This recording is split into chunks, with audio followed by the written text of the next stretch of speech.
Salut à tous, je suis ravi de vous retrouver pour ce premier numéro de l'année d'HP Hour. Il s'agit d'un petit best-of de l'année 2018 avant de se retrouver avec toute l'équipe dans quelques instants. Alors on est en Belgique, vous l'aurez reconnu, vous aurez reconnu la Grand Place qui nous accueille pour cette émission best-of. Et puis donc la nouvelle équipe de chroniqueurs qui arrive cette année et qui va vous présenter non seulement ses chroniques mais aussi ses vœux dans quelques instants. D'ailleurs c'est maintenant tout de suite.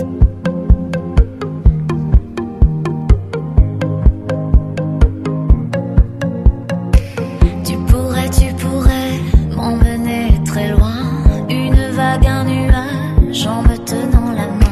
Emmène-moi en balade le long des quais. Bonjour, je vous retrouve donc le 14 janvier dans HP Hour pour vous présenter toutes mes recettes de cuisine alternative pour mieux manger et je vous souhaite une très belle année 2019. À bientôt.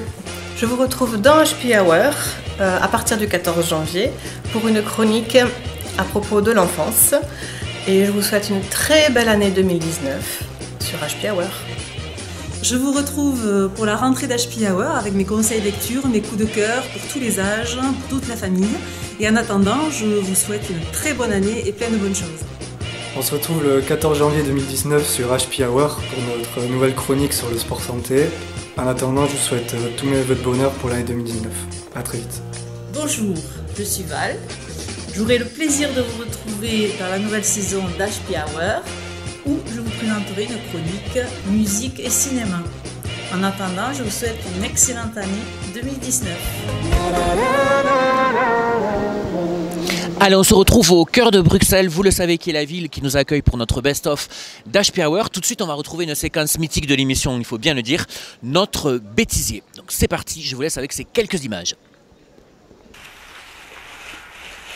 Cette caméra me paraît bien basse. Mais non, mais elle est à ta hauteur. Très bien. Non, mais pour quelqu'un qui est assis. Je te remercierai de m'adresser la parole jusqu'à ce soir. Il s'agit de Marie qui vient de nous parler de... Attends, parce que j'ai pas parlé français. Accessoirement, d'autres accessoires de Marie Connerie. Tu vois? Voilà. Tu le regardes le Marie Connerie. Marie Connerie. Alors Marie Connerie, je suis désolé. Et donc cette semaine, je crois que nous allons parler d'une... De quoi? Je dois pas le dire. Non. Non? Alors d'accord, tu peux repartir. Il s'agit donc de Pimprenelle Girard qui vient nous expliquer comment elle a élevé des hérissons en Amazonie. Bon, c'est bon? Self-tarb boxing. Non. Self-box dancing. Oui. Attends. On se retrouve donc en plateau pour ce numéro 133 On se retrouve donc en plateau pour ce numéro 133. Je vais pas y arriver. 133. Non, en fait, vous le savez peut-être, mais nous nous commémorons plutôt les 20 ans de la disparition. La France. Nous commémorons. Oui, parce que tu as dit nous commémorons. Et je trouvais ça très joli. Autre chose, des épices ou des herbes, selon votre goût. Donc... Mais toi, oui, voilà, c'est ça, merci. Donc,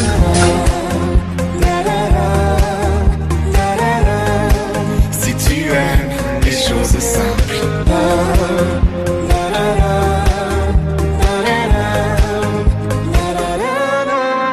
Ah, ça rappelle de bien beaux souvenirs. Allez, on continue ce best-of d'HP Hour avant de se retrouver la semaine prochaine en plateau avec toute l'équipe. On va passer à une séquence invitée. On va retrouver Marie qui était venue nous parler de sa structure Birdie Chérie. Alors, Birdie Chérie, qu'est-ce que c'est? Alors, Birdie Chérie, c'est des porte-bébés physiologiques qui sont créés de manière artisanale et de la maroquinerie donc adaptée au portage. Comment est venue l'idée de proposer Tout simplement parce que j'ai eu la chance d'être maman. Et donc j'ai 2 enfants et j'ai eu envie de les porter et de continuer avec eux ce lien. Parce qu'après la naissance, effectivement, ça fait un petit vide sur soi. Les enfants sont demandeurs aussi des bras des parents. Et donc le portage a été une évidence. Quand vous réalisez la création d'un porte-bébé, ça adapte. Alors donc c'est physiologique, vous l'avez dit, donc ça s'adapte au bébé, également à la maman. Oui. Est-ce que donc ça veut dire que ça peut se passer de la maman au papa aussi? Ou alors c'est conçu pour la personne qui va porter l'enfant? Non, on peut les passer voilà, entre porteurs. Il y a quand même des dimensions, on va dire, un peu standards. D'accord.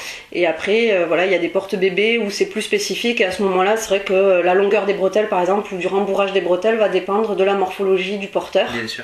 Et aussi de l'âge du petit porté. Parce que effectivement, plus il va être grand ou petit. Voilà. Et, justement, alors, à partir de quel âge et jusqu'à quel âge alors tout dépend. Il existe plusieurs sortes de porte-bébés. Donc on peut commencer dès la naissance. Et ensuite jusqu'à ce qu'on appelle preschool, c'est-à-dire 4 ans, 5 ans. Est-ce qu'en fait le portage il se porte dans les deux sens, c'est-à-dire antérieurement et tout à fait. Dans le dos? Tout à fait. Donc il y a des porte-bébés qui s'appellent préformés. Donc ils sont composés d'un tablier, 2 bretelles et une ceinture ventrale. Et donc on peut les porter devant pour quand ils sont plus jeunes, ou pour câliner, ou pour une occasion spéciale. Et on peut aussi les porter dans le dos pour faire de la randonnée, ou tout simplement des longues balades. Poids, parce que vous disiez jusqu'à 4 ans, un enfant à 4 ans il pèse déjà quand même c'est pour ça que là c'est plus du portage d'appoint. Devant c'est un peu compliqué pour le dos de la maman ou du papa. C'est sûr. J'ai une question sur le nom. Pourquoi Birdie Chérie? Alors Birdie Chérie, tout simplement parce que y a plusieurs significations.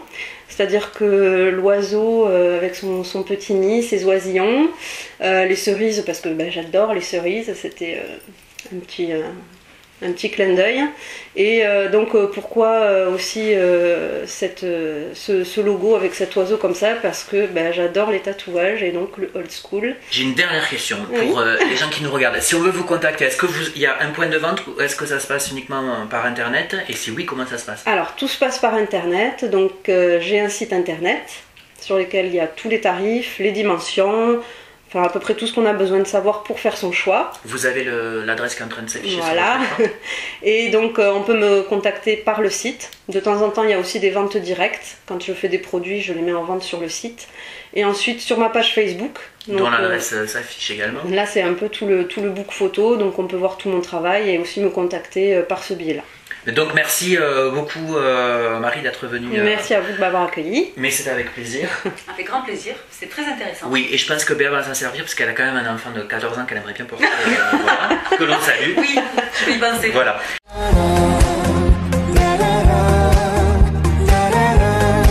Si tu aimes les choses simples.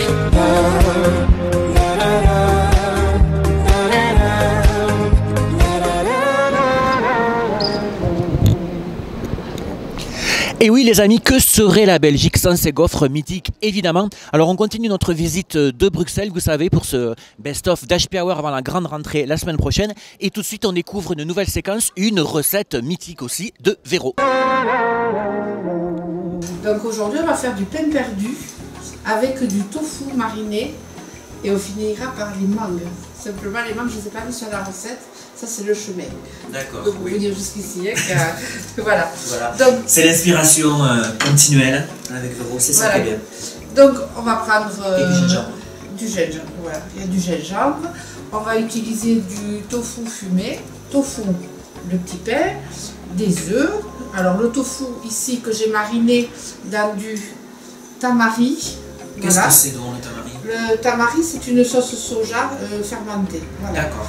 Qui a beaucoup de protéines, etc. Moi, je préfère utiliser ça qu'une sauce soja classique de commerce. Voilà. Donc, j'ai mis dans ma marinade du tamari, un petit peu de sirop d'agave, ou si vous n'avez pas de sirop d'agave, ça va être un peu de miel, éventuellement. Et j'allais le faire, on va dire, je râpe un petit peu de gingembre, voilà. Alors, du gingembre frais. Frais, voilà, qu'on râpe un petit peu pour donner du goût. Voilà. Et j'avais une petite gousse d'ail. Alors les œufs, comme le pain perdu classique, un peu, voilà, des œufs. Voilà, on va battre. On va faire tremper notre pain. Voilà. Moi je suis toujours avec mon petit lait de riz, lait végétal. On voilà. peut, si on préfère du lait d'amande, on peut... On peut prendre du lait d'amande, voilà. Le lait d'amande va être un peu plus sucré. Un peu plus, oui. Mais en fait, bon, après, sucré-salé, c'est pas très fort, hein. Voilà, ça peut être très simple. Alors, on va battre tout ça. Voilà, je trempe mon pain. Un peu d'huile d'olive. Un peu d'huile d'olive. Ce que je vais faire, je vais quand même vérifier la température. On est sur du 3 là, non? Oui, ça devrait aller. Voilà. Alors là, allez. C'est parti. C'est parti pour le pain perdu. Donc on fait saisir le pain perdu dans de l'huile d'olive, on le rappelle, à feu doux. Voilà, j'ai pas mis de sucre là, parce que on part sur du salé. Voilà, quelques minutes. Voilà. Quand même, ça commence à chauffer un peu. On va passer au tamari, au tofu mariné avec le tamari. Voilà. Donc on prend notre tofu mariné, on vous le rappelle, avec de l'ail. De l'ail, du tamari, du sirop d'agave. Et on le fait un petit peu poêler. Voilà. Pas de trop, tout ce qu'il faut.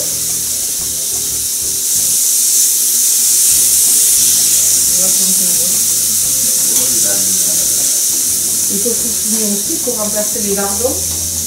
Alors, vous allez voir, on va le mettre là. C'est vérifié. Alors, ce que je vais faire très rapidement, tant que la poêle est chaude, vous allez voir.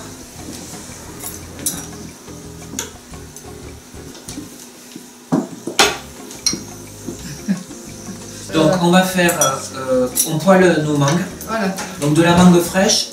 Donc une tartine du pain perdu qu'on reprend. On y met le tofu poêlé et on vient finir avec un petit peu de mangue poêlée. Merci beaucoup Véro, de nous nourrir, de prendre soin de nos petits corps fébriles.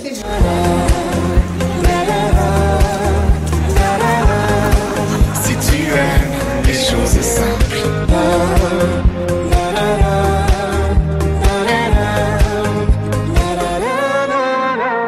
Et voilà, c'est déjà fini les amis, j'espère que ces quelques images de l'émission vous ont rappelé les bons moments d'HP Hour, en tout cas à nous c'est le cas.